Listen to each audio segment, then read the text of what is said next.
constante cambio que usted merece entender, porque es imposible interpretar la realidad que vivimos sin conocer cada uno de sus colores. Porque muchos son los tonos de la actualidad. Presentamos Matices. Una producción de Noticias Monumental.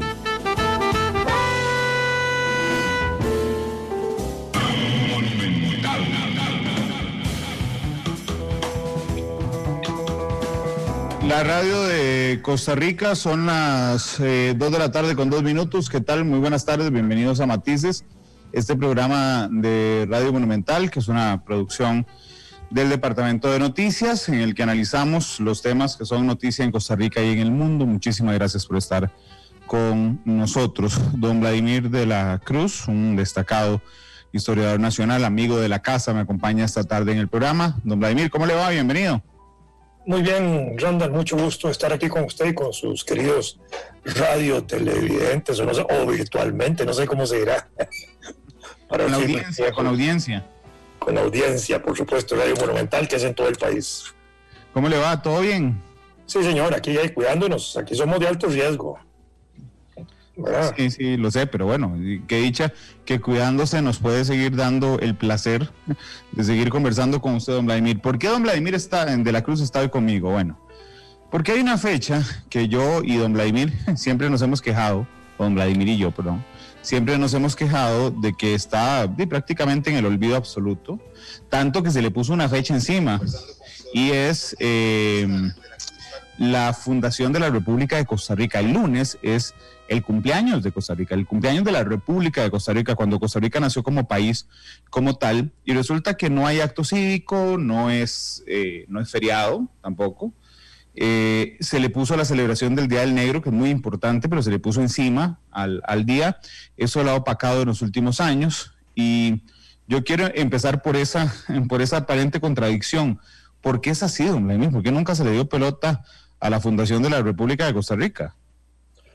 Pues sí, tiene pelota, digamos, la fundación de la República de Costa Rica. Lo que pasa es que no se celebra adecuadamente. Y en una época anterior se recordaba en escuelas y colegios. La fundación en una época anterior se recordaba la fecha en... ¿Estoy al aire? Sí. Sí. Ah, bueno, es que pensé que me estaba haciendo señas como que no. Digo que anteriormente sí se celebraba en escuelas y colegios la fundación de la República de manera sencilla y simple. Quizás no eran actos tan cívicos ni tan grandes ni ese tipo de cosas, pero sí se le daba la importancia al acto.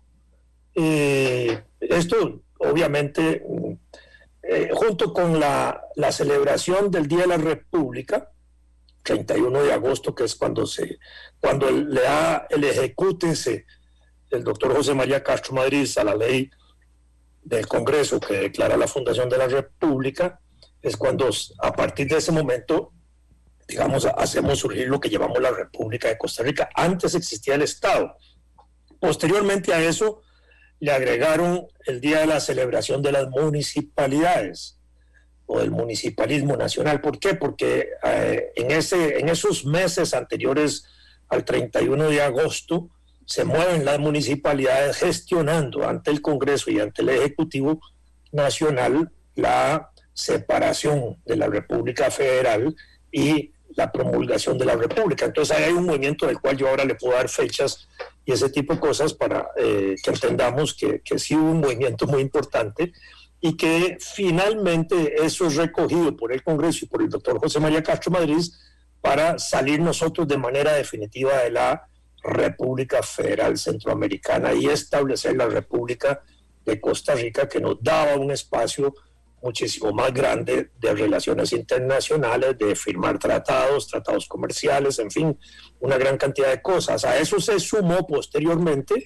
el 31 de agosto como un día que se pegó en esa celebración porque es un día que está relacionado con un reconocimiento internacional que se hace de la negritud. Y entonces entró ahí a pegarse también el día de la celebración de los afrodescendientes, digámoslo así, o de los negros Y entonces eso tiene hoy más bulla y tiene más coro y tiene más vocería. Y por supuesto que se mueve toda una provincia alrededor de eso, que es la provincia de Limón, y todos los negros del país se mueven en esa dirección. Y en el Estado, institucionalmente, tienen un pegue muy importante y eso opaca y mata, digamos, la fecha de la República. Yo, para mí, digámoslo así, la fecha de la República es la más importante. ¿Por qué? Porque es un concepto republicano, es un concepto de libertades, es un concepto de organización del Estado, es un concepto antiopresivo, en aquel caso monárquico, porque las repúblicas se levantaron contra las monarquías, y para impulsar la Declaración de Derechos del Hombre y del Ciudadano desde 1789, un 26 de agosto, justo una fecha que emblemáticamente es el día que también se funda la universidad por parte del doctor Rafael Ángel Calderón Guardia, el 26 de agosto de 1940. Y en ese sentido, para decirlo así gráficamente, sin república probablemente habría esclavitud y servidumbre y otras formas de discriminación y exclusión racial y social. Por supuesto que en la República también permanecieron esos rasgos racistas, porque el racismo se mantuvo en muchos aspectos en todas partes del mundo, pero el concepto fundamental aquí es la República, porque ese es el régimen que exalta los derechos y las libertades. Y ahí entran todos, entran negros, chinos, blancos, las mezclas diferentes, en fin, todas las razas y nacionalidades, en fin, todas las diferentes formas en que nos mezclamos en el pasado. En constante cambio, que usted merece entender, porque es imposible interpretar la realidad que vivimos sin conocer cada uno de sus colores, porque muchos son los tonos de la actualidad. Presentamos Matices, una producción de Noticias Monumental.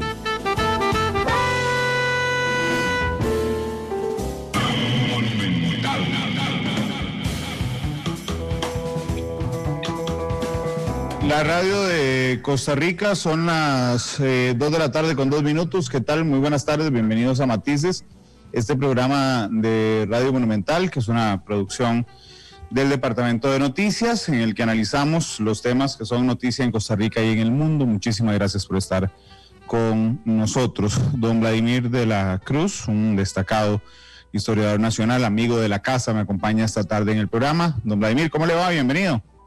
Muy bien, Randall, mucho gusto estar aquí con usted y con sus queridos televidentes, o, no sé, o virtualmente, no sé cómo se dirá.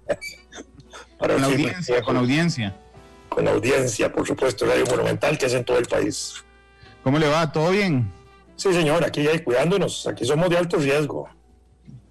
¿Verdad? Sí, lo sé, pero bueno, qué dicha que cuidándose nos puede seguir dando el placer de seguir conversando con usted, don Vladimir. ¿Por qué don Vladimir de la Cruz está hoy conmigo? Bueno, porque hay una fecha que yo y don Vladimir siempre nos hemos quejado, don Vladimir y yo, perdón, siempre nos hemos quejado de que está prácticamente en el olvido absoluto, tanto que se le puso una fecha encima, y es la fundación de la República de Costa Rica. El lunes es el cumpleaños de Costa Rica, el cumpleaños de la República de Costa Rica, cuando Costa Rica nació como país, como tal, y resulta que no hay acto cívico, no es feriado tampoco. Se le puso la celebración del Día del Negro, que es muy importante, pero se le puso encima al día. Eso lo ha opacado en los últimos años, y yo quiero empezar por esa aparente contradicción. ¿Por qué es así, don Vladimir? ¿Por qué nunca se le dio pelota a la fundación de la República de Costa Rica?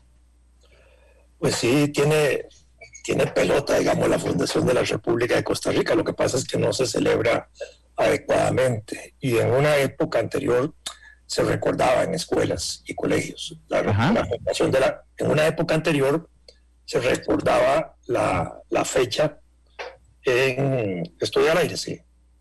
Sí. Ah, bueno, es que pensé que me estaba haciendo señas como que no. Digo que sí. Anteriormente sí se celebraba en escuelas y colegios la fundación de la República de manera sencilla y simple. Quizás no eran actos tan cívicos ni tan grandes ni ese tipo de cosas, pero sí se le daba la importancia al acto.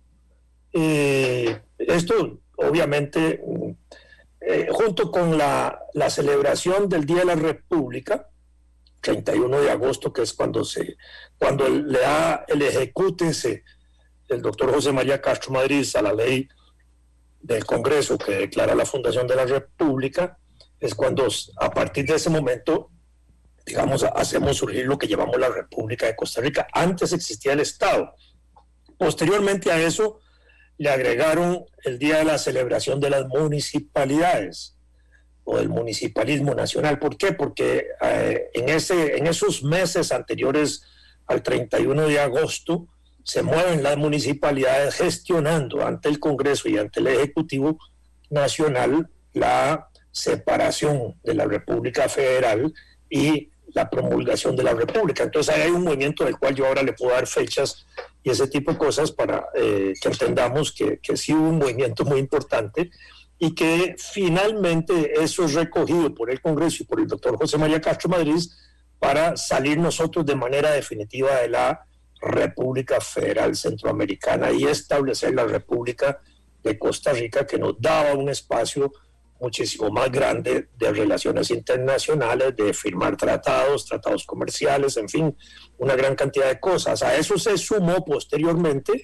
el 31 de agosto, como un día que se pegó en esa celebración, porque es un día que está relacionado con un reconocimiento internacional que se hace de la negritud. Y entonces entró ahí a pegarse también el día de la celebración de los afrodescendientes, digámoslo así, o de los negros, y entonces eso tiene hoy más bulla, y tiene más coro, y tiene más vocería, y por supuesto que se mueve toda una provincia alrededor de eso, que es la provincia de Limón, y todos los negros del país se mueven en esa dirección, y en el Estado institucionalmente tienen un pegue muy importante, y eso opaca y mata, digamos, la fecha de la República.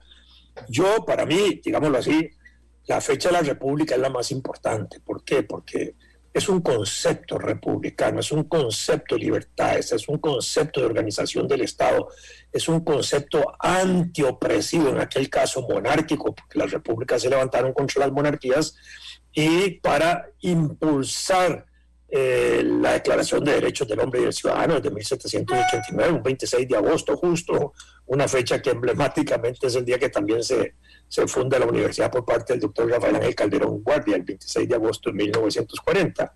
Y en ese sentido, para decirlo así gráficamente, sin república probablemente habría esclavitud y servidumbre y otras formas de discriminación y exclusión racial y social.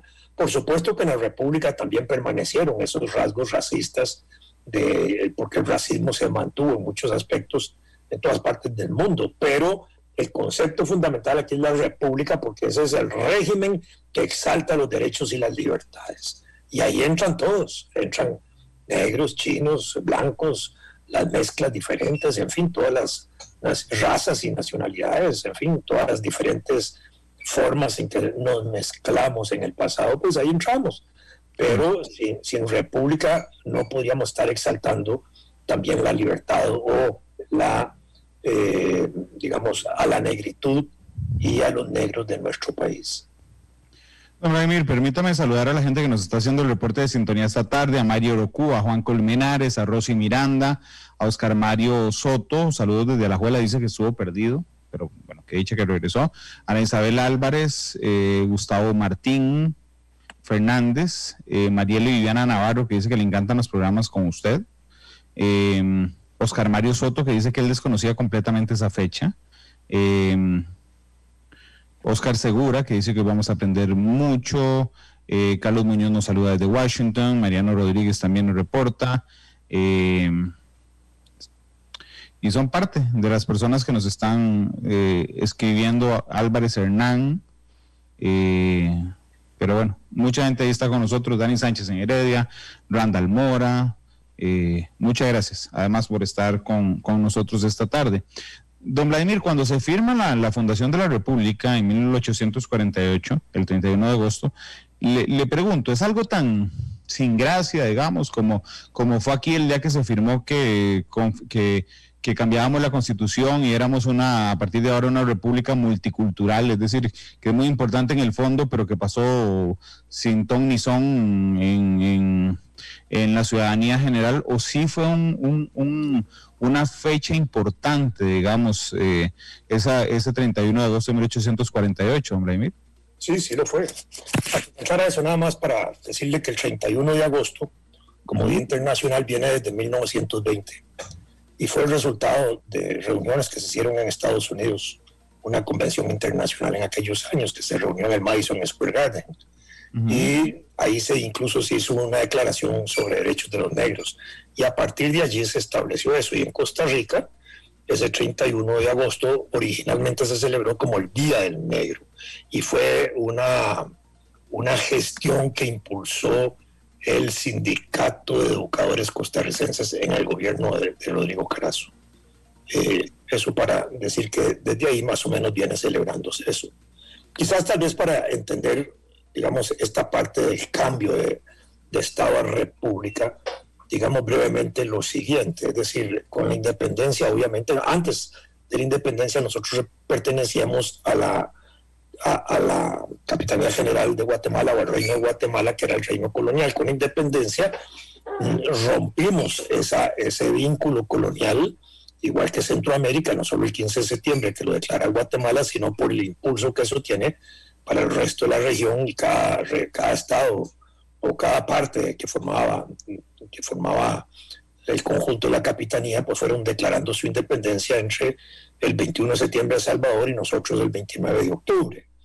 En ese momento en que declaramos la independencia y después hicimos nuestro primer gobierno en periodo independiente el 12 de noviembre de 1821, la Junta de Delegados, y redactamos nuestra primera constitución, la del Pacto Social Fundamental Interino de Costa Rica, o Pacto de Concordia, el 1 de diciembre de 1821, iniciamos un proceso de construcción estatal que en su forma, esa construcción estatal se desenvolvió con los primeros 2 años, desde de 1821 a 1823, bajo la forma de la Junta de Delegados y las Juntas Superiores Gubernativas, que eran órganos colegiados. Pero ya en 1823 se impulsa por iniciativa también centroamericana la convocatoria de una asamblea constituyente que afirma en julio de 1823 la independencia de España, y se vuelve a machacar en eso, y se declaran las Provincias Unidas de Centroamérica. Antes de este proceso, 1823, al finalizar la colonia, habían empezado a adquirir fuerza, incluso desde Cádiz, desde la Constitución de Cádiz, habían empezado a coger fuerza los ayuntamientos y los cabildos en la colonia, que en esa época eran gobernados por alcaldes o estaban bajo su conducción por alcaldes, gobernadores, tenientes, jueces, dependiendo quién estuviera ahí a cargo, eran los que mandaban más en ese sentido. En el caso nuestro eran los gobernadores como el de Cartago, y que era Juan Manuel de Cañas, que era un déspota descarado, y se habló de la importancia en la Constitución de Cádiz de 1812 del gobierno interior de los pueblos. Y había un concepto aquí, digámoslo así, de democracia popular, quizás por el impacto también de la ocupación francesa de España entre 1808 y 1814, donde había ya una exaltación del pueblo como tal. Entonces, cuando se declara las Provincias Unidas de Centroamérica, nosotros que estábamos sueltos en ese momento, igual que el resto de los países ya independientes de Centroamérica, volvimos a la reunión que teníamos antes de la independencia, y se constituyó en 1823 las Provincias Unidas de Centroamérica, y poco tiempo después, en otra asamblea constituyente centroamericana, se constituyó la Federación Centroamericana, y ahí se establecieron libertades fundamentales y se exaltó que cada región que se unía a la República Federal, como el caso de Costa Rica, iba a tener gobierno propio y se iba a organizar bajo la forma de Estado de Costa Rica, Estado dentro de la República Federal, es decir, éramos una parte de la República Federal, así como hay los estados en Estados Unidos, ¿verdad?, que son independientes de los estados, pero forman parte de la República Federal de los Estados Unidos, o igual los estados de México, o igual los estados de Venezuela, y donde haya esa organización federal, pues así se constituye. Entonces nosotros empezamos a tener una vida independiente en ese sentido, dentro de la República Federal, pero estábamos invisibilizados porque éramos la República Federal. Incluso yo tengo aquí entre mis libros una enciclopedia muy curiosa de 1850 donde Costa Rica no aparece. ¿Por qué? Porque aparecemos metidos dentro de la República Federal. Entonces, ese era el reconocimiento internacional que teníamos. Bueno, nosotros empezamos ahí en la República Federal. La Federación eligió Asamblea Legislativa, Congreso, eligió presidente, Poder Ejecutivo, eligió Corte, tenía un ejército. Nosotros, como parte de la Federación, estábamos obligados a cubrir con las rentas de esos gastos y a poner gente también, si era el caso. Pusimos diputados y pusimos también plata para el ejército.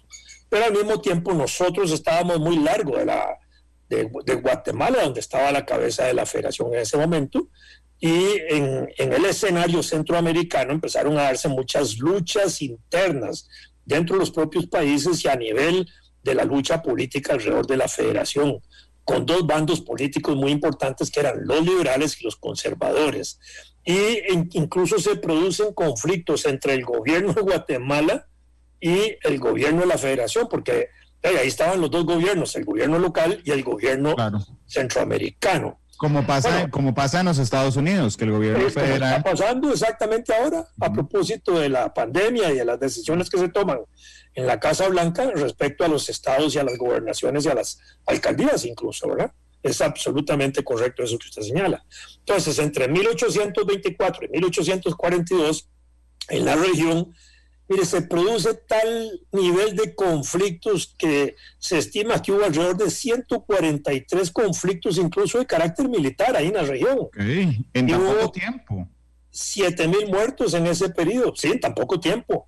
En el conjunto de todos los presidentes de la región y de los ¿cómo se llama?, de los centroamericanos, hubo casi 100 en brevísimo tiempo, duraban poco tiempo, mientras Costa Rica en ese periodo la llevaba suave, para decirlo en lenguaje tico. Solo 2 batallillas habíamos tenido nosotros en todo ese conflicto y teníamos una situación de relativa estabilidad porque durante todo ese periodo tuvimos, digamos, pocos jefes de Estado, para decirlo, entre 1824 y 1848 tuvimos 19 gobiernos, pero solo 14 jefes de Estado, porque algunos repitieron, ¿verdad? Entonces, en ese sentido, uno puede entender que este país estaba como al margen de aquella conflictividad, la lejanía, la dificultad de las comunicaciones por tierra, caminos y eso, empezaron a aislarnos fácilmente. Es que literalmente éramos, don Vladimir, literalmente éramos la cola de la Federación. Bien dicho por usted, la cola. O sea, la cabeza es Guatemala, que además es donde está en la capital. Y usted empieza a bajar, ¿verdad? El Salvador, Honduras, Nicaragua y Costa Rica la cola, porque Panamá no. Así fue. No, Panamá no formaba parte de nosotros. Por eso, Panamá se independiza de España igual que nosotros en septiembre de 1821. Pero inmediatamente se agrega a Colombia. A la Gran Colombia. Por supuesto que quedó ahí pegada a Colombia hasta 1903 cuando se independiza de Colombia. Por eso se celebra la independencia de Panamá en 1903 y no en 1821. Pero nosotros bien podríamos exaltar también dentro del conjunto de países que se independizan en 1821 a Panamá, aunque no teníamos una relación con ellos, digamos, administrativa ni política importante. Claro. Y sí teníamos una relación de salida comercial, porque ahí estaba el puerto de Portobelo para nuestras salidas comerciales a Europa. Pero, digamos, aparte de eso, no había un contacto más estrecho. Hacia 1838, Nicaragua se separa de la Federación. Eso es interesante. 1838, en abril, se separó Nicaragua. En octubre, se separa Honduras. Y ambos países, Honduras y Nicaragua, declaran su independencia, porque seguramente tenían los problemas que nosotros teníamos, claro, respecto a la relación con el gobierno federal. Y en 1838 en Costa Rica se realiza una asamblea constituyente convocada por Carrillo, y el 7 de diciembre de 1838 nuestro gran jefe de Estado, Braulio Carrillo, a quien se le reconoce un importante papel en la construcción del Estado costarricense, no solo por la parte constitucional que él desarrolla, sino también por el Código General que él impulsa en 1841, él declara la independencia en el año 38. Y en el año 40, en Guatemala está triunfando un presidente que va a durar su tiempito, que es Carreras, y Rafael Carrera.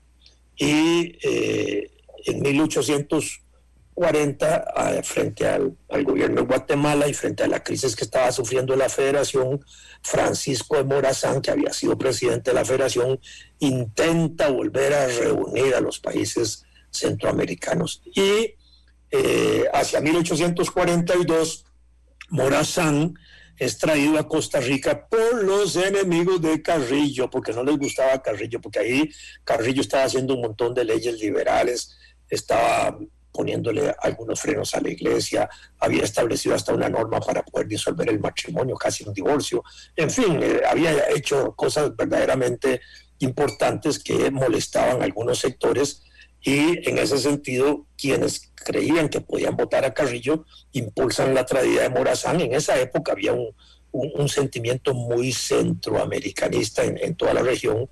Entonces perfectamente un centroamericano podía venir a gobernar Costa Rica. Al final éramos parte de la República Federal. Es como ahora en Estados Unidos cualquiera de los estados puede ser candidato a la República Federal de los Estados Unidos. Es la misma imagen.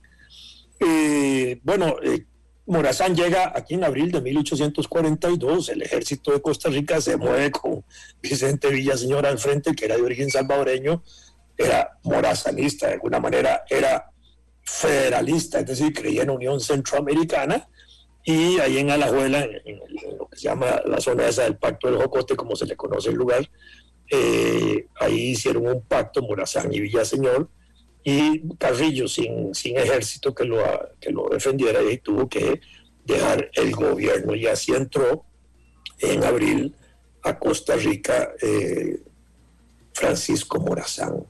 Francisco Morazán en el gobierno va a durar muy poco, porque dura hasta septiembre, de abril a septiembre, es un gobierno muy corto, pero en ese corto gobierno Morazán vuelve a meternos a nosotros a la Federación Centroamericana. Entonces tenemos la salida en el 38 por Carrillo, el ingreso nuevamente de Morazán a la Federación, de donde él quería reconstruir toda la República Federal, y con un fracaso rotundo.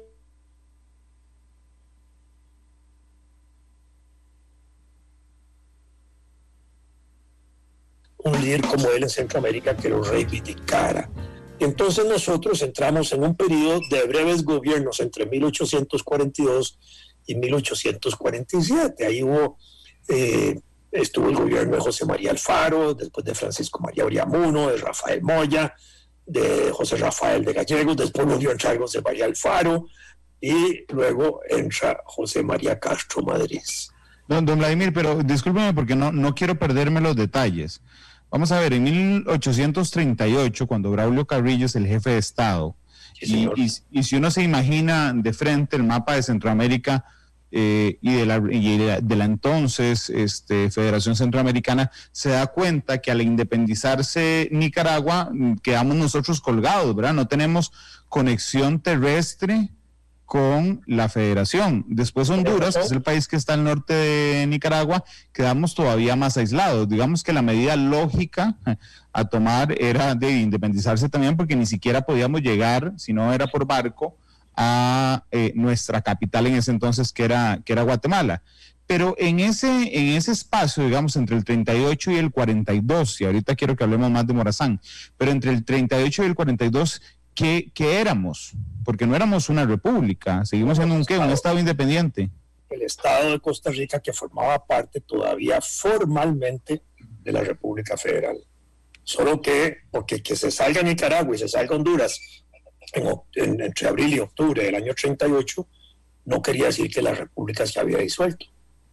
Nosotros seguíamos ahí hasta que en noviembre del 38 es Braulio Carrillo quien declara la salida nuestra. En ese momento sí, ya rompimos con la Federación, ya, pero mientras tanto seguíamos en vínculo, aunque digamos no tuviéramos el el paso normal por Nicaragua. Por supuesto que lo podíamos tener para formar parte de la federación. Era nada más como una desagregación de territorio que había en la salida de Nicaragua y de Honduras en ese momento. Y lo que hace es fortalecer la decisión de Carrillo del 7 de diciembre de 1838, cuando terminamos nosotros de salir de la federación. Pero sí, efectivamente, ahí lo que se ponía en evidencia era la dificultad. Siendo nosotros la parte más lejana de la federación, teníamos dificultades de comunicación, porque las vías terrestres eran muy malas, muy deficientes, y no había otra manera. No teníamos una comunicación, digamos, por barco o algo así, ¿no? Eso no la había en ese momento. Nuestro puerto en el Atlántico no existía, a pesar de que Carrillo había tratado de impulsar el camino al Atlántico, como se llamaba en esa época, esa zona. Por eso se llama la ruta Braulio Carrillo. Exactamente, porque él incluso la traza. Él traza una ruta que es la que sigue la pista esa del Surquí. La 32. Y él la traza con gran visión porque él entiende que la expansión cafetalera que venía con éxito, sobre todo después de la independencia, por los procesos de colonización que se estimulan, dando tierras, dando almácigos, eximiendo de impuestos, facilitando la penetración al territorio nacional. ¿Y por qué se tenían todas las tierras por parte del Estado? ¿Por qué todas las tierras? Porque antes de la colonia todas las tierras pertenecían al rey, excepto aquellas que el rey ya había otorgado en título de propiedad privada a algunas gentes. Entonces, cuando cae la monarquía, las tierras que eran del rey pasan a ser tierras del Estado, ¿verdad? Las tierras reales pasan a ser tierras del Estado, y el Estado en ese momento estimula, una manera de estimular el desarrollo del país fue estimulando la producción y estimulando la colonización agrícola. Entonces empieza a otorgar derechos de tierras para ir a sembrar, dando almácigos de café, eximiendo impuestos, facilitando todas las condiciones para que la gente se tirara a cultivar. Y en ese sentido eso produce una revolución desde 1821, digámoslo así, hasta 1870-80 hacia el oeste, hacia la zona de San Ramón, transformando todo el Valle Central en cafetales. Y después, con una tendencia más débil en ese momento hacia Turrialba, pero que después de 1880 se fortalece la tendencia de los cultivos hacia Turrialba, y además estaban las explotaciones de minas de los Montes de los Aguacates entre 1819 y 1844, que generan un poco de capital ahí, entre gente que era extranjera fundamentalmente. No habían empresas en esa época, sino inversionistas portugueses, alemanes, ingleses, franceses también, que estuvieron ahí en esa explotación. En el 40-44 esa explotación cesa, y entonces se reinvierte parte del capital de los mineros en las actividades cafetaleras, y en la década de 1840 en las explotaciones que también empiezan a hacerse de caña de azúcar en el Valle Central. Entonces eso produce una expansión enorme, y eso desde aquella época Carrillo es visionario en el sentido de abrir el camino al Atlántico. No teníamos todavía comercio con Europa hasta 1843, pero Carrillo tuvo esa visión. Incluso se habla en aquella época de un ferrocarril, fíjense, apenas estaban desarrollándose los ferrocarriles alrededor de 1820, 1830 en el mundo, y aquí ya se está hablando también de traerse un ferrocarril para acá, que poquito tiempo después llega, ¿verdad? Y eso va a tener también su importancia en el país, por supuesto. Entonces, en ese escenario es que actúa Carrillo, no le queda más. Y él, digamos, si él estaba convencido de que estar en la federación era muy oneroso para Costa Rica en gastos, por los mantenimientos que había que hacer y por la lejanía que había y por la, digamos, voy a ponerlo entre comillas, la discriminación que había hacia Costa Rica por ser la parte más lejana de la federación, de alguna manera la declaración de Nicaragua de abril y la declaración de Honduras de octubre de 1838 de salirse de la federación, pues contribuyó nada más a que Carrillo diera el paso importante para que aquí en Costa Rica, por decisión de la Asamblea Constituyente, el 7 de diciembre de 1838, nos salimos de la federación. Claro, pero es muy interesante porque los progres en ese momento, ¿verdad?, entonces eran los del gobierno de Carrillo, es decir, los que decían vamos a salirnos porque nos cuesta mucha plata ser parte de la federación, de por sí no nos sirve mucho, pero además vamos a desarrollar obras de infraestructura y vamos a desarrollar temas sociales como la posibilidad de disolver, que eso en ese momento olía a azufre en todo Costa Rica, de disolver las uniones, los matrimonios. Sí, claro, no se podía. Él establece causales de disolución. Sí, es una cosa muy interesante. En el Código General de Carrillo ahí están señaladas. Y se regulan los aspectos laborales también. Y es súper interesante. Sí, claro. Porque el gran paso que querían evitar los conservadores entonces es, entre otras cosas, salirse de la Federación Centroamericana, pero particularmente evitar, digamos, la disolución del vínculo matrimonial.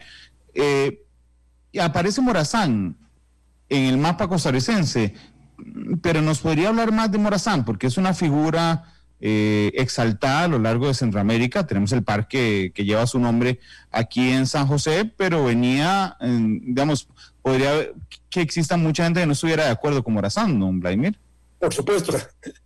Digamos, Morazán es un gran figurón y una de las personalidades más importantes de la región centroamericana y uno de los líderes del movimiento liberal en Centroamérica en el periodo post-independencia y durante el periodo de la federación. Era verdaderamente un tipo que en muchos aspectos era un revolucionario, pero al final de cuentas un presidente al estilo centroamericano, ¿verdad? Y en una región de conflictos, pues a él le costaba mucho manejar la situación. Fue un liberal en el buen sentido de la palabra, sus reformas, sus conceptos, la exaltación de derechos y libertades que impulsaba donde podía hacerlos, cuando tenía que actuar severamente, actuaba también severamente en la época.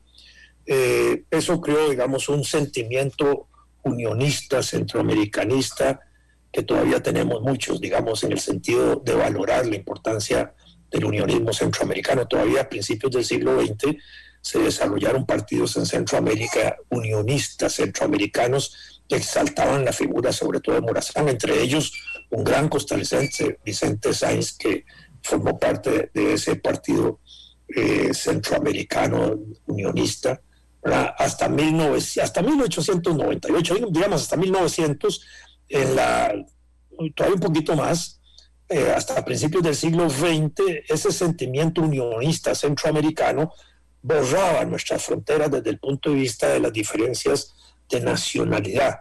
De manera que, por ejemplo, Ascensión Esquivel, que llegó a ser presidente de Costa Rica en 1902, era nacido en Nicaragua. Es decir, hoy eso no se podría hacer, ¿verdad? El único nacido en Nicaragua es Rafael Ángel Calderón Foguer, pero es tico por sus dos padres, por supuesto, ¿verdad? Pero hoy un extranjero no podría ser presidente ni candidato presidencial de Costa Rica. Bueno, en esa época, todavía a principios del siglo XX, esa apertura unionista permanecía con fuerza en Costa Rica. Y además, un detalle más, por ejemplo, entre 1890 y 1903, cuando se está produciendo la lucha de independencia de Panamá, viene a luchar por la independencia de Panamá un general mexicano, el general Galagarza, y entonces está ahí en la zona de Limón y en la zona ahí de la zona panameña o de colombiana en ese momento, limítrofe con nosotros, y este general Galagarza era un liberal, auténtico liberal, también formaba parte de los movimientos liberales de la época, luchando por la independencia de Panamá, y participando activamente en las primeras organizaciones obreras que habían en Limón. Llegaba a hacer discursos políticos y a exaltar a los obreros y trabajadores de Limón, que ya los habían en abundancia por la construcción del ferrocarril y las obras urbanas que se hicieron ahí, el malecón, la ciudad y todo eso, y los talleres industriales que había alrededor del ferrocarril. Galagarza incluso fue invitado por el gobierno de Rafael Iglesias, yo conservo cartas, tengo cartas, donde le invita a formar parte de su gobierno como ministro de Seguridad, imagínense, de Guerra y Marina. Y el general Galagarza, que era un personaje, no acepta porque él está por la independencia de Panamá y está luchando y muere en Panamá. Después lo entierran en el cementerio de Limón. lamentablemente ese cementerio se ha inundado tantas veces por crecidas de agua que los libros de defunciones de esa época se perdieron. Alguna vez yo anduve detrás del general Galagarza investigando y no pude encontrar los libros, pero yo sé que ahí fue enterrado. Bueno, esto para señalar que todavía había ese ambiente unionista, centroamericanista, donde los liberales de distintos signos se identificaban entre sí, ¿verdad? Y eso que le estoy diciendo es como contradictorio en términos del propio Rafael Iglesias, porque mientras está estimulando que Galagarza sea su ministro de Guerra y Marina, al mismo tiempo está reprimiendo a uno de los liberales más importantes de Centroamérica, que fue nuestro último gran rector de la universidad, presidente y gran rector de la Universidad de Santo Tomás, Félix Arcadio Montero, a quien se le atribuye a Rafael Iglesias, que fue quien lo asesinó, ¿verdad? Por envenenamiento, cuando lo primero lo mete preso, lo tiene varios meses preso, lo expulsa del país. Cuando este hombre quiere regresar al país, muere de regreso envenenado en el barco que lo traía aquí.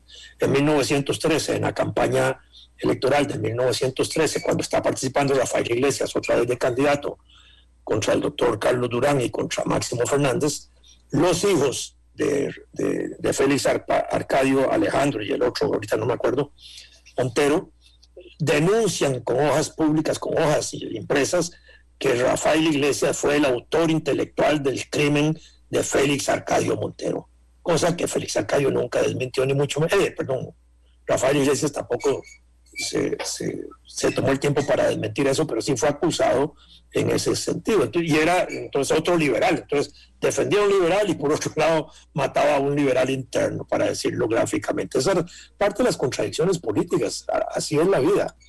Bueno, entonces, y las constituciones, una cosa muy importante, las constituciones de Centroamérica, excepto la de Costa Rica, las de Costa Rica, durante todo el siglo XIX, exaltan e impulsan ese sentido unionista, mantienen el espíritu unionista centroamericano. Por eso es que esa cosa sigue ahí flotando, ¿ya? Y por eso todavía en 1870, cuando llega el otro presidente ahí de Barrios a Guatemala, se intenta nuevamente la reconstrucción de la República Federal, ¿verdad? ¿Por qué? Porque ellos seguían con esa idea grandiosa de la Gran República Federal Centroamericana.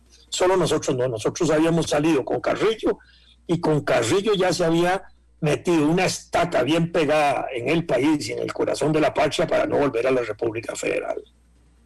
Sí, de hecho es interesante ese proceso de fusilamiento de Morazán, don Vladimir. ¿Por qué ocurre y cómo ocurre? Porque la gente que trajo a Morazán a Costa Rica, que eran los enemigos de Carrillo, en el fondo también querían derogar las leyes liberales que Carrillo venía impulsando. Y Morazán no lo hace. Tanto así que cuando Morazán se impone en Costa Rica, Carrillo advierte públicamente, dice algo así como más palabras menos, las mismas personas que lo han traído a usted también lo van a eliminar.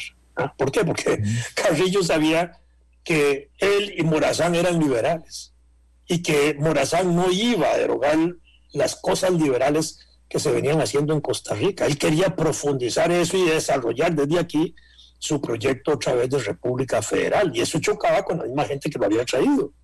Y entonces se lo traen abajo rapidito, en pocos meses no le dan alas para sobrevivir, y ahí es donde entra el Pinto, el ¿cómo se llama?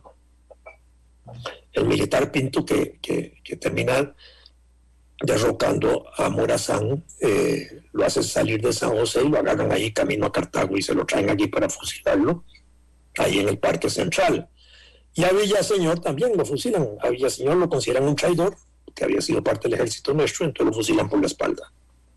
¿Y por qué y cuándo decidimos hacer un parque que recuerda a Morazán? Esa está bonita esa pregunta, sí. Porque al final de cuentas restituimos la imagen de Morazán como liberal, como gran presidente centroamericano al final. ¿Por qué? Porque el desarrollo del movimiento liberal se impone también en Costa Rica. En Costa Rica, digamos, la historia de Costa Rica del siglo XIX no se desenvolvió como se hizo la de Centroamérica y en otros países, entre fuerzas conservadoras y fuerzas liberales bien definidas, bien segmentadas, con mucha con mucho poderío interno, no solo económico, sino político y con ascenso a gobierno. Aquí no. Aquí lo que se fue desarrollando fue una estructura bastante liberal y de liberales en el buen sentido de la palabra. Entonces, que hubieran fusilado a Morazán se hizo por una contradicción interna. Se le pedía que derogara leyes que no las derogó y entonces lo fusilaron. Y no les estaba estorbando y era un peligro más bien muchísimo más fuerte porque era una figura centroamericana, era un militar y en ese sentido había que eliminarlo. Entonces lo sacaron del juego. Pero van a predominar en los años siguientes los liberales. Entre ellos el más importante de esos que le mencioné, José María Alfaro, Moriamuno, Moya, Rafael de Gallegos. El más importante a partir de ese momento va a ser el doctor José María Castro Madrid, el más brillante de los jefes de Estado, el último jefe de Estado y presidente de Estado, como también se llamó, fue José María Castro Madrid, porque era un hombre culto, extraordinariamente culto, había sido rector de la Casa de Santo Tomás, rector de la Universidad de Santo Tomás cuando se funda en 1843, pasa a ser de los rectores de la universidad poco tiempo después, había sido presidente del Congreso, presidente de la Corte, toda su vida fue un hombre público, jefe de Estado y presidente de la República, fundador de la masonería en Costa Rica con el padre Calvo en 1865, más liberal no podía expresarse, era un hombre realmente liberal y culto. Y un hombre incluso que tiene un concepto muy importante también del papel de la prensa en esa época. Nosotros ya habíamos empezado a desarrollar prensa en Costa Rica desde la década del 30. Incluso había una prensa que era política en el buen sentido de la palabra. Los primeros periódicos son políticos. Ahí primero pertenecían a grupos de interés socioeconómico y político de la época, de tipo intelectual, y había un debate político y había una crítica política profunda. Y es el doctor José María Castro quien en su gobierno exalta la importancia de la libertad de prensa, la importancia de los periódicos independientes, la importancia de los periódicos opositores, considerando que era mejor tener prensa opositora que no tenerla. Bueno, entonces, y además durante el periodo de la declaración de la República, esa prensa va a estar avalando también las decisiones que se están tomando. Entonces juega un papel ahí importante este sentimiento liberal que adquiere fuerza. El mismo Mora, Juan Rafael Mora, que no se ha estudiado en esa dimensión, es también un liberal. Lamentablemente su asesinato de Estado que se produce en 1860 opaca la figura de él por unos años hasta que se vuelve a empezar a rescatar. Pero a partir de 1870, cuando llega Guardia al poder, Tomás Guardia Gutiérrez, con golpe de Estado sobre Jesús Jiménez Zamora, que es el papá de Ricardo Jiménez, Oriamuno. Pero además, digamos, el mismo Jesús es un hombre liberal en el buen sentido de la palabra y una persona que venía golpeando a los militares, porque es una cosa interesante que en el siglo XIX tenemos ejército, desde 1835 se fortalece con Morazán, se fortalece en la década del 40 en la perspectiva de que podríamos llegar a tener conflictos con Nicaragua por la disputa de Nicoya, que ya era territorio costarricense, pero que Nicaragua todavía lo reivindicaba, y después por la presencia de los filibusteros en Costa Rica y en Centroamérica, que el ejército se fortalece y sale heroico de la guerra, el 56 por supuesto, es el destacamento más importante, la heroicidad de nuestros militares, de los soldados y de los jefes militares, que muchos de ellos podrían tener la categoría de héroes, verdaderamente, no solo Mora, Cañas y Joaquín Mora, el hermano del presidente, que son los que tienen ese rango de héroes, sino que los otros que participan ahí, Blanco, Salazar y esos que podían tener esa categoría y la pierden justamente por el asesinato cruel que hacen del presidente Mora y del general Cañas. Y entonces es Guardia el que vuelve a restituir de alguna manera la fortaleza de las instituciones liberales, incluso eliminando la pena de muerte. Y se inicia el proceso liberal acentuado desde 1870 hasta 1890 con el trío mágico que era Guardia, Próspero Fernández y Bernardo Soto, que son los presidentes de ese periodo.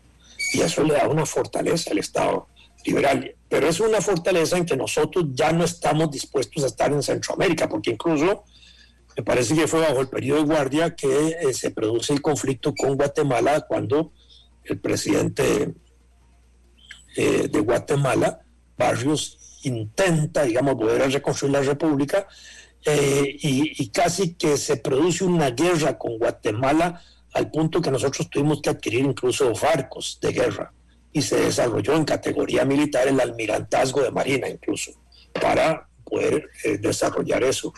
Bueno, no hubo necesidad de ir a la guerra, pero el movimiento liberal se acentuó. Y entonces las leyes de Carrillo permanecieron, ¿verdad? Porque la estancia de Morazán no derogó las leyes que Carrillo había hecho importantes. Quizás en algún momento podíamos dedicarle, porque Carrillo tiene muchas facetas. Tiene facetas en el campo de la agricultura, el comercio, de la organización del Estado, de la parte jurídica. Tal vez en algún momento que usted disponga podemos hacer un programa solo sobre Carrillo, que es un personaje extraordinario.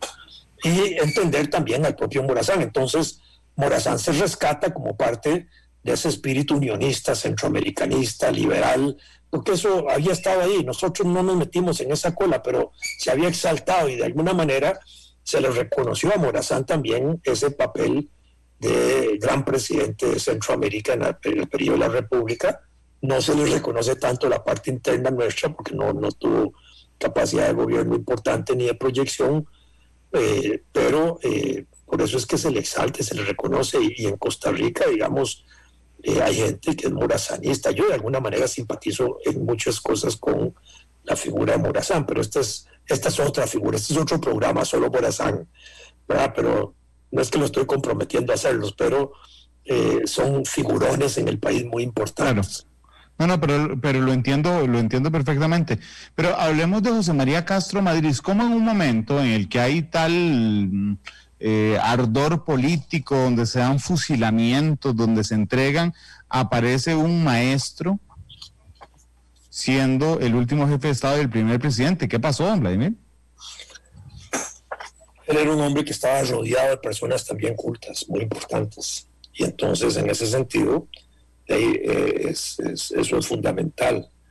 Los estudios de él son, dentro de los estudios clásicos de Costa Rica, tenía su tío, que es uno de los hombres que participa del proceso de la independencia, las primeras juntas de la independencia, que también fue primer rector de la universidad, ¿cómo se llamaba? El padre el presbítero Santos Madrid, y ahí juegan un papel importante en su formación ese tipo de cosas, ¿verdad? Cuando él se está graduando de bachiller, se están tomando las decisiones de salir de la Federación de Centroamérica. Entonces, eso también tiene su influencia en él. Y después su gente, su comienzo en la vida pública es muy activo en ese sentido. Desde 1842 empieza él a participar en la vida pública del país. Me parece, fue Morazán quien lo nombra a él, incluso lo nombra a él auditor general de guerra, por ejemplo. Entonces había un vínculo ahí. Fíjense que estamos hablando de un Morazán que sabe mover las piezas internas, ¿verdad? Porque nombra al doctor Castro, 26 de junio de 1842, si no me acuerdo mal, como auditor general de guerra. Y Carrillo acababa de caer. Entonces, el doctor Castro es un liberal que está metido dentro de la tradición liberal hasta 1842 nacional y se pega también a la tradición liberal del propio Morazán, aunque Morazán caiga. Y el mismo Castro, habría que decir, veía con simpatía esos meses de gobierno de Morazán. Lo veía con simpatía desde el punto de vista liberal, entendámoslo de esa forma. Entonces, aunque fuera de breve tiempo, digamos, la estancia Morazán influyó en él. Cuando cae Morazán, el doctor Castro también cambia de parecer respecto a Morazán, pero ahí se había ya impulsado. Hacia 1842, a finales de 1842, él exalta ya el papel de la prensa en Costa Rica cuando se funda un periódico en ese año, que fue el 1 de noviembre de 1842, que fue el Mentor costarricense. Y ahí se empuja un movimiento liberal también importante de educación, y en ese sentido de ahí se empiezan a ejercer, empieza él a formar parte de los gobiernos de aquella época. Primero Alfaro, que le mencioné, José María Alfaro, de 1842, que fue un gobierno interino, pero también el doctor Castro, en el movimiento político que se produce en ese momento, termina siendo, digamos, el hombre en el que la gente veía que era el encargado de asumir las tareas de Estado hacia 1847, y el 8 de mayo de 1847 se inauguró su administración como jefe de Estado, ¿verdad? Incluso en esa época ya se le reconocía una posición muy sólida de progresista, de liberal, con una fina educación, y en ese sentido ya era uno de los hombres más cultos. Cuando Tomás Guardia da el golpe de Estado militar, todo el gabinete de Tomás Guardia era de civiles, entre ellos estaba el doctor Castro, metido de ministro, cuando ya había sido jefe de Estado y había sido también presidente de la República. Bueno, esto para entender, digamos, el significado y la importancia de un personaje como él. Claro, pero es muy poco común. Hoy usted no se imagina a un expresidente como ministro. No, al contrario, hoy un presidente termina su gobierno y lo meten como en un asilo, lo encierran, ¿verdad? Claro. Queda encapsulado, salvo aquellos como por ejemplo Oscar Arias y don Miguel Ángel Rodríguez, que de manera muy personal ellos escriben y opinan sobre los problemas nacionales, pero casi ningún otro de los presidentes lo hace, de manera que se enclaustran y ahí están, ¿verdad? Pero ¿podrían jugar parte en algún ministerio? Sí, podrían, nada les impide ser ministros, pero ningún presidente se atreve a llamarlos a ejercer la presidencia, a ejercer un ministerio. En algún caso, creo que fue Cleto González Víquez, me parece que fue él, quien después de ser presidente llegó a ser regidor. Para abajo todavía. Sí. Bueno. Wow. De hecho, le iba a preguntar si usted tiene en su memoria o en su información quién fue el último presidente que ocupó un cargo inferior a presidente. Porque ahí me dio don Cleto, pero no, porque vamos, uno pensaría en la carrera en ascenso, ¿verdad? Y el doctor Madrid no tuvo problema. El doctor Castro Madrid, no tuvo problema para asumir como ministro después de haber sido presidente. Bueno, y además él tuvo todos los cargos más importantes de los poderes. Fue presidente de la Corte, presidente del Congreso, presidente de la República y jefe de Estado, y jefe de la Logia Masónica. Más poderoso que él nadie ha habido en Costa Rica, porque el otro parecido fue Ricardo Jiménez. Sí, de hecho... Los poderes. Bueno, de hecho hay dos expresidentes que a mí me llaman tremendamente la atención. Uno es, por supuesto, Castro Madrid, pero el otro es Ricardo Jiménez Oriamono. Un hombre extraordinario. Extraordinario. Fíjese que cuando se empieza a discutir la creación de la Universidad de Costa Rica, se hace en la tercera administración de él, en 1934, con su ministro de Educación, Teodoro Picado, se empieza a hablar de la apertura de la universidad.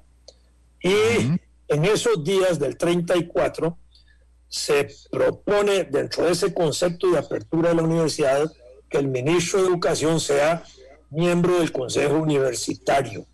Y Ricardo Jiménez se opone. ¿Y por qué se opone Ricardo Jiménez? Diciendo algo así como que no es bueno para la universidad porque eso le daría sombra, creo que esa es la palabra que usa, a la universidad, que haya un ministro en el Consejo Universitario. Que la universidad debe estar desatada. Sí, desatada en el buen sentido de la palabra, que no esté atada, ¿verdad? Bueno, a veces sí está desatada, pero bueno, no importa. Desatada del gobierno, desatada del poder político, desatada de cualquier bandería política y de cualquier fanatismo y ese tipo de cosas, para que pueda ejercer su libertad académica, su investigación, todo. Fíjense, estamos hablando en los años 34, y ya Ricardo Jiménez está pensando literalmente en lo que debe ser la autonomía universitaria, en que la universidad debe gobernarse por sí sola, ¿ya? Sin la injerencia del Estado. Pero al mismo tiempo, desde 1824, antes de que existiera la educación superior en Costa Rica, el primer jefe de Estado, don Juan Mora Fernández, que era educador, a la escuela, a la Casa de Enseñanza Santo Tomás, y después le crea las rentas propias para que pueda desarrollar su actividad.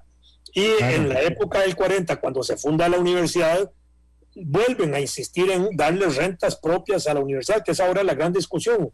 Y en época de Juan Rafael Mora Porras se le otorgan rentas propias, y además de que se le da el edificio en ese momento.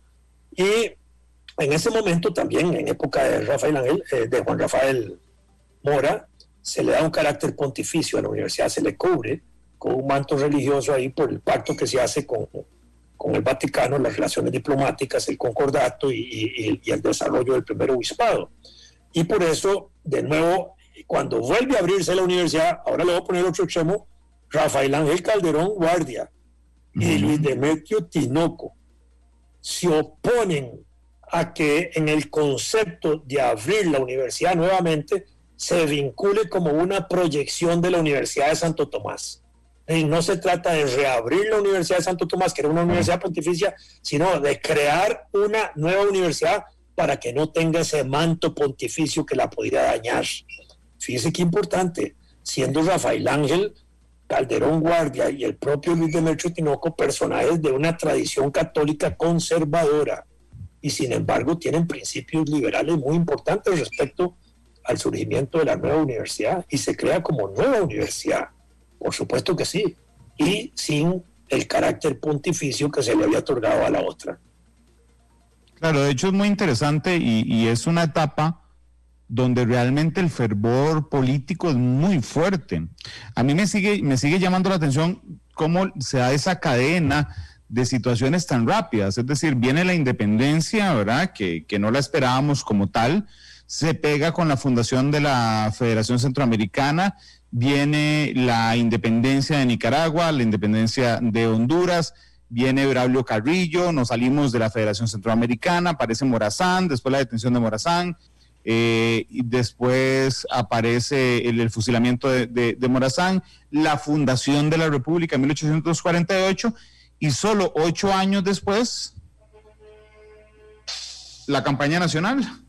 Y ahora sí, los que éramos centroamericanos nos vemos enfrentados, digamos, a que Costa Rica está amenazada, don Vladimir. Así es. Sí, así fue. Sí.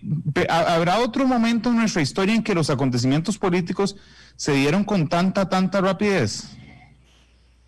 Tal vez sí. Lo que pasa es que... Los 40. En el año 47, por ejemplo, 1947, se producen acontecimientos muy rápidamente. Si uno analiza a partir de julio hasta febrero del 48, julio del 47 hasta julio del 48, uno ve una rapidez de acontecimientos extraordinariamente que sorprenden, digámoslo así, desde la huelga de brazos caídos y todo lo que continúa, porque es una tras otra. Primero el gobierno dice que no va a hacer, después hay ban, después se integra el Tribunal Electoral y empieza todo ese proceso. Al mismo tiempo hay actos terroristas, hay actos de defensa de esos actos, se captura un personaje de la oposición como si fuera un bombero le decían a los que ponían bombas, se crea una tensión enorme entre el grupo de Figueres, piden cárcel para Figueres, piden expulsión de Figueres del país otra vez, por supuesto no se va. Figueres está mientras tanto armándose en las fincas de él y preparándose todo para las elecciones. Todo el concepto de la huelga de brazos caídos, el gobierno dice que ganaron ellos, la otra parte dicen que ganaron ellos, y al final terminaron ganando los de la huelga. Ahí ve una Emma Gamboa metida hasta la cabeza en la movilización de maestras y maestros, ve a la ANDE uno metida ahí movilizándose en contra del gobierno. En fin, hay una situación verdaderamente crispante de sucesos y de fuerzas moviéndose alrededor de eso, ¿verdad? Listas enormes que se publicaban a favor de la candidatura de de Rafael Ángel Calderón, por otro lado el lulatismo dándole palo, en fin, señalando corrupción del gobierno, etcétera, Vanguardia Popular ahí separándose un poquito de la situación. Entonces uno encuentra una etapa muy álgida. Solo incluso el final de la huelga, cuando se produce una balacera ahí contra una marcha de mujeres, eso fue el desastre ya político, porque empiezan a atacar más fuertemente al gobierno. Entonces se produce eso, la imposición de la candidatura de Calderón Guardia para la segunda oportunidad en el 48. Eso es discutible todavía hoy, porque es que él quería ser candidato.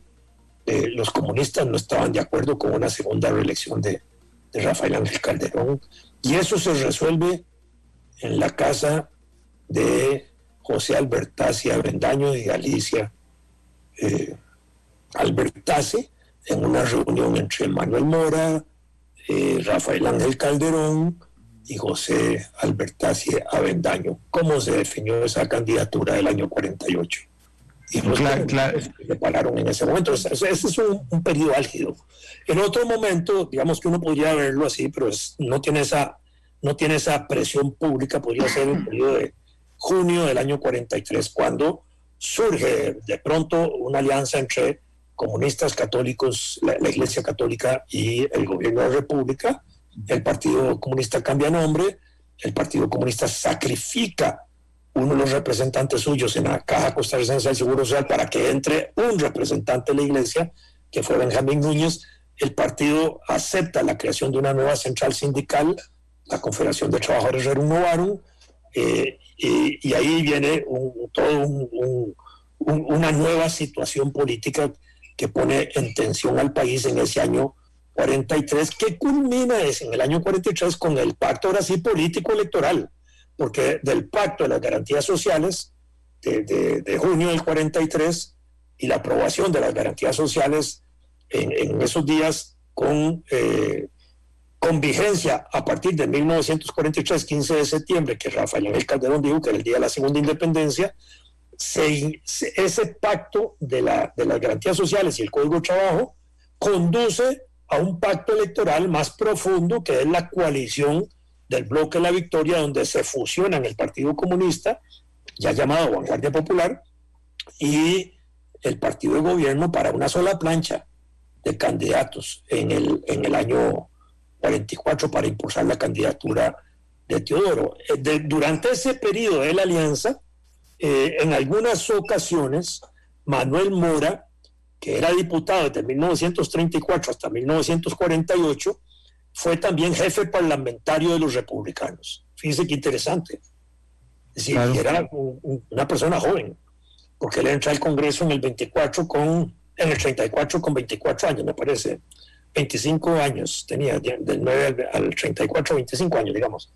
Y en el 44, 10 años después, él es el gran, digamos, líder político que ha logrado unificar dos partidos muy importantes que se habían enfrentado casi como partidos únicos en el año 39 y entran en una sola coalición electoral para enfrentar a León Cortés. Entonces, ese es un personaje, esa es una situación también de esas que usted pone en relieve, ¿verdad? Claro. Por supuesto que podrían haber otras, habría que darle un poquito de pensamiento, pero las podemos encontrar. El periodo de Carazo es muy rico en ese tipo de cosas, porque incluso hasta se planeó un golpe de Estado contra Carazo por las medidas que estaba haciendo. Y esto, el ministro de Seguridad de la época, Juan José Echeverría Abril, le podría dar muchos detalles de ese intento de golpe. Así es, bueno, un día de esto lo traeremos, además lo traemos con usted para conversar un rato de eso. Iba a decir de paso es uno de los hombres que más sabe de Napoleón Bonaparte, figura que también me gusta a mí mucho. Bueno, un día de estos hablamos de Napoleón, que realmente es una figura interesantísima. Estaba tentado en decir que me desvíe del tema de la República, pero realmente no. Y no lo digo como excusa, porque la República nace efectivamente en 1848 y hoy somos, y todo lo que usted nos ha contado, es resultado de ser una república. Y permítame que me vaya a la base de esta situación, pero ¿qué significa en términos jurídicos y en términos históricos convertirse en una república, don Vladimir? Eso fue muy interesante porque en el año de 1848, cuando se está discutiendo ese proceso en el país, se discute justamente sobre eso, Estado o República, la importancia, la diferencia. Incluso se llega a afirmar que son prácticamente sinónimos, pero que no son tampoco sinónimos en el sentido literal, porque la república era una forma de existencia que le daba personalidad, le daba identidad a la región de Costa Rica, mientras que el Estado, en la forma que estaba existiendo dentro de la República Federal, invisibilizaba, despersonalizaba, no le daba identidad propia a Costa Rica. Y por otro lado, en la forma de Estado y de República hacía que Costa Rica pudiera asumir decisiones de carácter soberano que no tenía cuando era Estado. Así, por ejemplo, dentro de la República Federal, Costa Rica no podía realizar relaciones diplomáticas o establecer relaciones diplomáticas con otros países, ni establecer tratados de comercio, porque eso estaba metido dentro del paquete de la República Federal. Mientras que en condición de república asumíamos plenamente las potestades de soberanía de que el gobierno nacional, el gobierno de Costa Rica, podía establecer relaciones, reconocer países, tratarse de igual con otros países y establecer a la vez de tratados de comercio que ya estaban en marcha en aquella época. Entonces, esa era una figura, digamos, muy etérea, digamos, lo que podían ser casi sinónimos, pero que en el fondo lo que hacía era destacar ahora sí al país Costa Rica como el país que tenía su propia presencia internacional. Yo tengo una enciclopedia de 1850, son como 12 tomos, y ahí no aparece Costa Rica, aparece la República Federal. Y en la República Federal, en todo el artículo, que son como de 30 páginas sobre la República Federal, mencionan a Costa Rica y mencionan a los otros, pero mencionados, no es nada así. Y por otro lado, estaba ya la presión por el desarrollo de nuestras relaciones comerciales y diplomáticas con el mundo, que era muy importante, ¿verdad? Porque esa es una de las cosas. Ahora, volviendo al detalle de 1848, cuando se empieza a producir este movimiento de las municipalidades en julio, el 24 de julio, es la Municipalidad de San José la que impulsa a nivel municipal la declaración de la República y la separación de la República Federal y dejar de ser Estado para constituirnos en República. Y la propia Municipalidad de San José levanta la bandera de la lejanía con Guatemala, de los gastos onerosos que significaba pertenecer a la República, y resaltaba igualmente que nosotros no podíamos establecer esas relaciones diplomáticas y comerciales por cuenta propia. Y el 1 de agosto, el 24 de julio fue de San José. 1 de agosto se pronuncia Alajuela igual. El 5 de agosto lo hace Cartago. 9 de agosto lo hacen Bagaces y Santa Cruz. 10 de agosto, Guanacaste, lo que se llamaba Guanacaste, que era lo que hoy corresponde a Liberia. El 11 de agosto Esparza. El 14 de agosto Curriabat. Estamos hablando como cantones, como municipalidades. 15 de agosto lo hacen Acerrí, Cazú y La Unión, aquí de Cartago. El 15 de agosto también lo hace Heredia y Cañas. 16 de agosto lo hace Cot en Cartago. 17 de agosto lo hacen Pacaca, Orosi y Paraíso. 18 de agosto el Cantón de Barba. El 21 de agosto Tobosí. 28 de agosto Nicoya.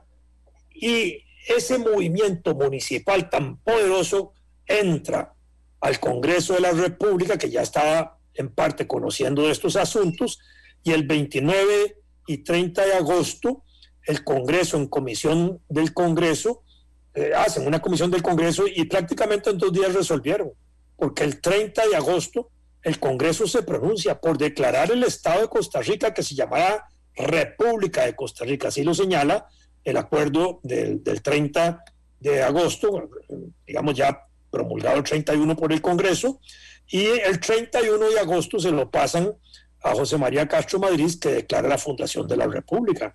incluso es interesante la Declaración de la República en ese sentido. Él valora esos aspectos. No sé, no tenemos tiempo todavía. Sí, nos quedan 5 minutos antes de la pausa, don Vladimir. Déjame ver si encuentro un parrafito de Castro Madrid sobre la Declaración de la República, porque me parece que era importante. Bueno, ahorita no sé dónde lo puse, pero se me quedó por ahí. Bueno, pero digamos que entre las cosas importantes, también la Declaración de la República señalaba al estilo clásico liberal de la Revolución Francesa y de los grandes revolucionarios de aquella época, que estaba, digamos, la creación de la República para promover la felicidad del pueblo, que también era un concepto bolivariano en el buen sentido. Bolívar creía en eso, que el mejor gobierno era aquel que, y el gobernante era aquel que debía preocuparse por la felicidad del pueblo, cosa que era también de la tradición de los revolucionarios de Estados Unidos, de los revolucionarios de la independencia. Obviamente para Castro Madrid la importancia de tener un nombre para relacionarse con otros países y hacer los tratados propios, tener igualdad de trato con otros países, y porque él consideraba que la República se adaptaba mejor a las relaciones comerciales y a las relaciones transatlánticas, ¿verdad? ¿Por qué? Porque ya teníamos relaciones desde 1843 con Francia y con Inglaterra, en orden de estar, digamos, vendiendo café y comercializando el café y empezando a traer nuestras primeras importaciones de Europa. Y en ese sentido, lo que va a exaltar el doctor Castro es que Costa Rica va a adquirir personalidad e identidad propia. Pero otra cosa importante en la que enfatiza el doctor Castro es que la declaratoria de la República para Costa Rica consolida la paz y el orden social.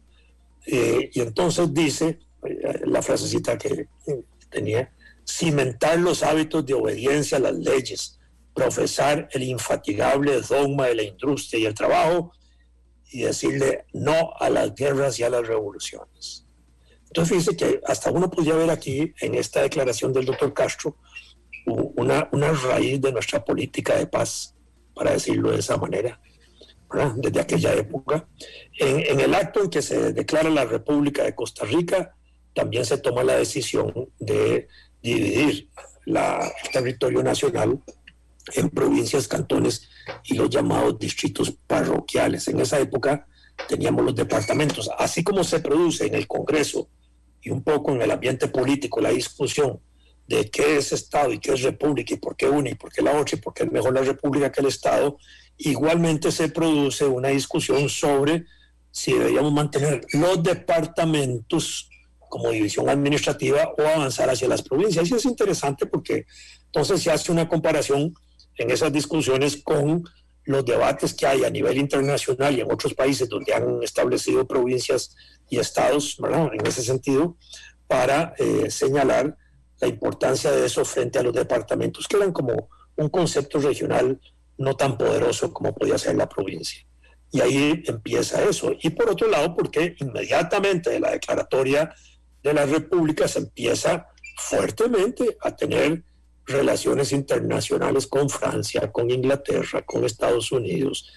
Se establece la negociación por establecer la diócesis en Costa Rica, que termina en el gobierno de Juan Rafael Mora Porras, con el nombramiento del primer obispo de Costa Rica, el doctor Anselmo Llorente y Lafuente, y establecemos también relaciones con las ciudades hanseáticas. Las ciudades hanseáticas eran Lübeck, Bremen y Hamburgo, que hoy están metidas entre esos países que forman esa región de Alemania y esa zona. Y además el doctor Castro exalta en medio de esa situación de nuevo la importancia de la prensa. ¿Por qué? Porque la prensa le había dado el apoyo al movimiento de la República. Y ahí encuentra él no solo un aliado estratégico, sino un aliado muy importante para la formación e información de una conciencia cívica y ciudadana muy importante. Y de paso exalta a la prensa opositora, es decir, que la prensa debe ser también o cumplir un papel opositor, y que es mejor, como decía él, tener prensa opositora que no tenerla para un gobernante. Entonces ahí viene eso, y desde ahí viene eso. Vladimir, permítame ir a una pausa, son las 3:14, y ya regresamos, por supuesto, con más de matices. Don Vladimir de la Cruz, hablamos sobre el aniversario de la fundación de la República de Costa Rica, que se cumple justamente el próximo lunes. Vamos a la pausa, 3:15, ya hablamos. La realidad tiene muchos tonos, matices.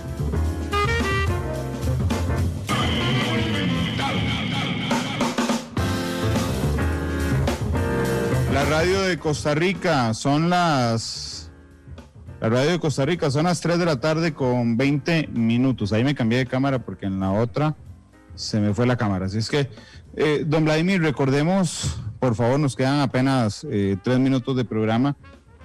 ¿Por qué es importante recordar estas cosas? Yo sé que en todos los programas que lo invito terminamos hablando justamente de esto y de lo olvidado, que está un montón de cosas, pero ¿por qué es importante no dejarlas ahí en el pasado como si no fueran parte de nuestra historia, don Vladimir?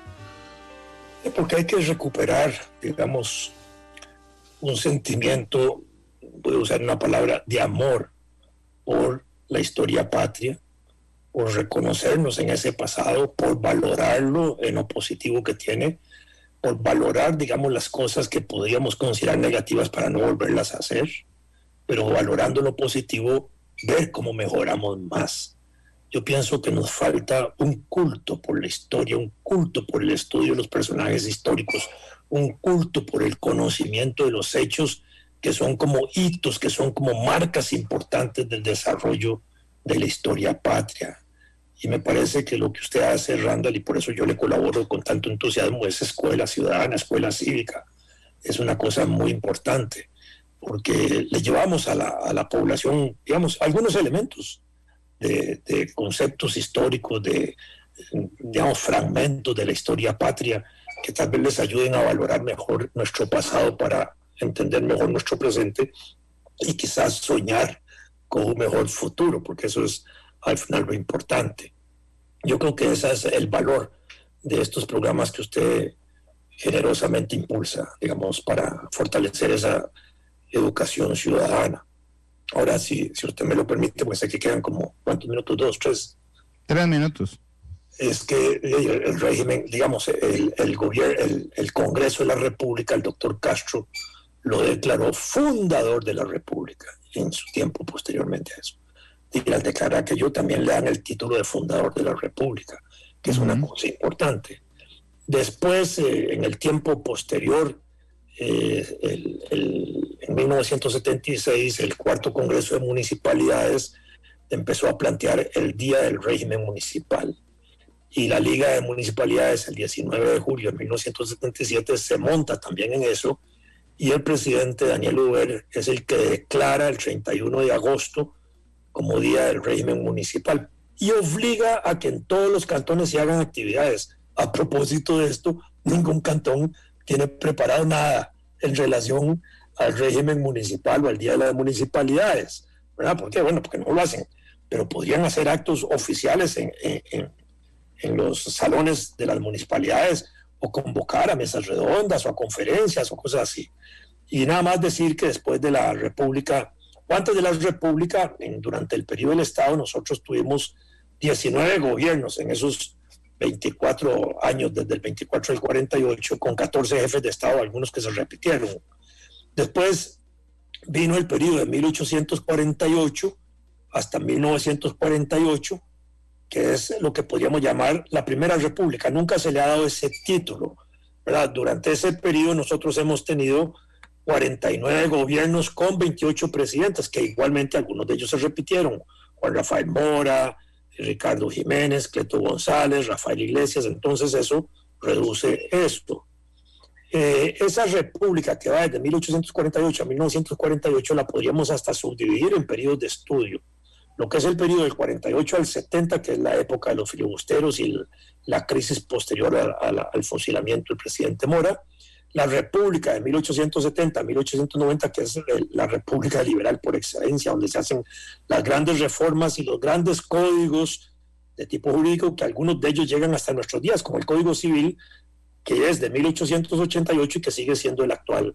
Después la República de 1890 a la década de 1920, 1930, antes se prolongaba hasta 1948, pero desde hace algunos años se ha venido como segmentando en el periodo 2030, porque es cuando aparece el Partido Reformista y el Partido Comunista, y hay un cuestionamiento típico del movimiento liberal de la época, y la República que va ahí del periodo del 2030 al 48, que termina el primer ciclo de esa llamada República. ¿Por qué? Porque después viene el periodo de la Junta de Gobierno de 1948-49, y después de la Junta de Gobierno entra lo que se llama la Segunda República, porque así la declaró Figueres al establecer el gobierno del 48, lo declaró como la Junta Fundadora de la Segunda República, de manera que, de hecho, este periodo histórico del 48 hasta acá es lo que llamamos la Segunda República, y podíamos dividirlo también en etapas.